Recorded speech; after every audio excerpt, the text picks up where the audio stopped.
இன்றைக்கி ஃப்ரிட்ஜு க்ளீனிங்கை கொஞ்சம் முடிச்சுட்டு, இது லீக்கேஜ் எப்படி தான் வருதுன்னு தெரியல. கீழே எதுவுமே சிந்துறது கிடையாது, ஆனால் கீழே வந்து லீக்கேஜ் ஆகுது.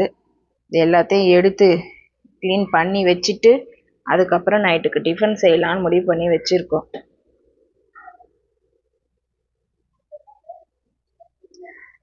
ஸோ நான் க்ளீன் பண்ணிடுறேன் ஃபஸ்ட்டு. பளிச்சுன்னு பளபளான்னு ஆயிடுச்சு. பத்தியா? குப்பையை அந்த ஃப்ரிட்ஜை காட்டவே இல்லை. குப்பையை அந்த ஃப்ரிட்ஜை காமிச்சிருக்க, நீ தூங்கிட்ட. நான் மாவுலாம் காலி ஆயிடுச்சு, அரைக்கணும், அவ்வளோதான். ஃப்ரிட்ஜு வேலை முடிஞ்சுது. இந்த சைடில் ஜூஸ் இருக்குது, கட்டப்பட்டேன். சரி, டிஃபன் ரெடி பண்ணிக்கலாம்.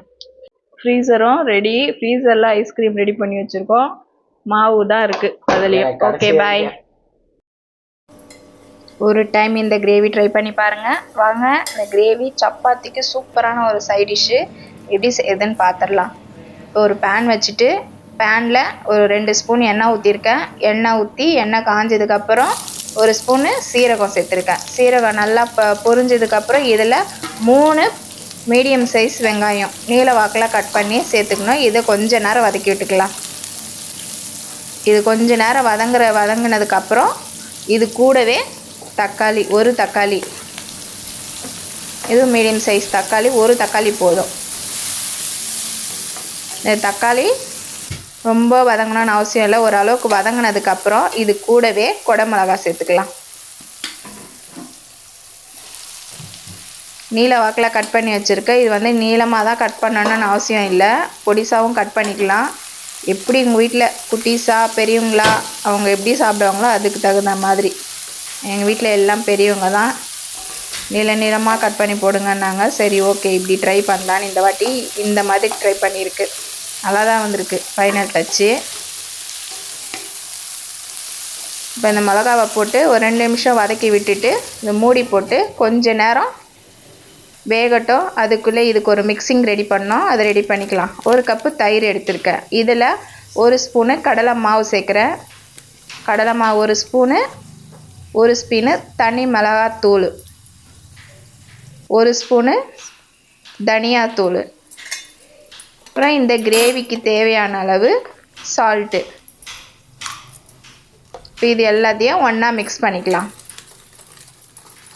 எல்லாத்தையும் ஒன்றா மிக்ஸ் பண்ணிவிட்டு அதுக்கப்புறமா நம்ம தண்ணி ஊற்றி மிக்ஸ் பண்ணிக்கலாம்.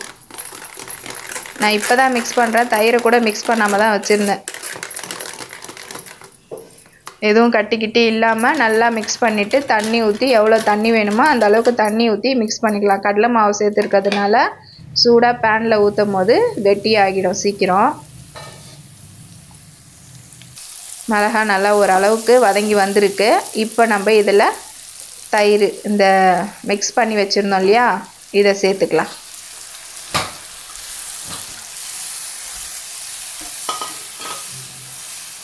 இது தயிர் சூடாக ஊற்றுறதுனால திரிஞ்சு வந்துடும் அப்படின்ற எந்த கவலையும் வேணாம். கடலை மாவு சேர்க்கறதுனால அந்த மாதிரி எதுவும் ஆகலை, நல்லா தான் இருக்குது.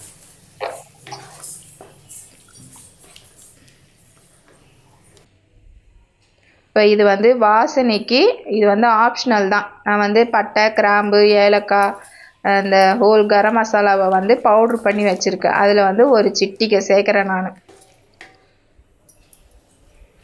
சேர்த்துட்டு இது மேலே கொத்தமல்லி தலையை கொஞ்சம் தூவி ஒரு 2-3 நிமிஷம் அப்படியே கொதிக்க விடலாம்.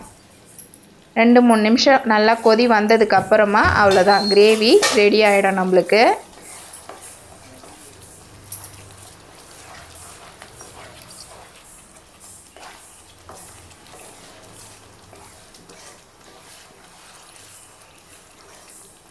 Gravy ready.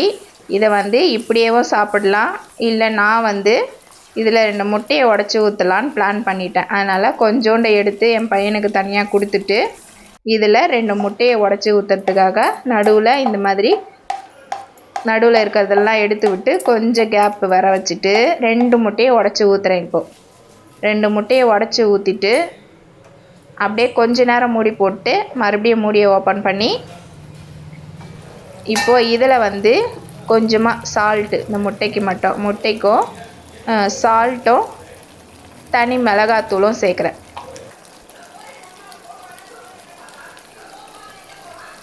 அப்படியே லேசாக ரொம்ப போட்டு கலராமல் அப்படியே லேசாக திருப்பி விட்டோம்னா நம்மளுக்கு முட்டை இருக்கிறதும் தெரியும். ரொம்ப கலரி விட்டுட்டோம்னா முட்டை இருக்கிறதே தெரியாமல் போயிடும்.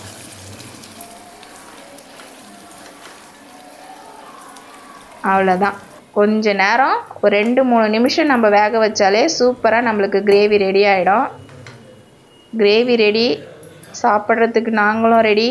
வாங்க நீங்களும் சாப்பிடலாம். எப்படி இருக்குது இந்த கிரேவின்னு எனக்கு மறக்காமல் கமெண்ட் பண்ணுங்கள். சௌமியா உலகம் சேனல் இப்போ தான் ஃபஸ்ட் டைம் பார்க்குறதா இருந்தால் சப்ஸ்கிரைப் பண்ணுங்கள். தேங்க்யூ.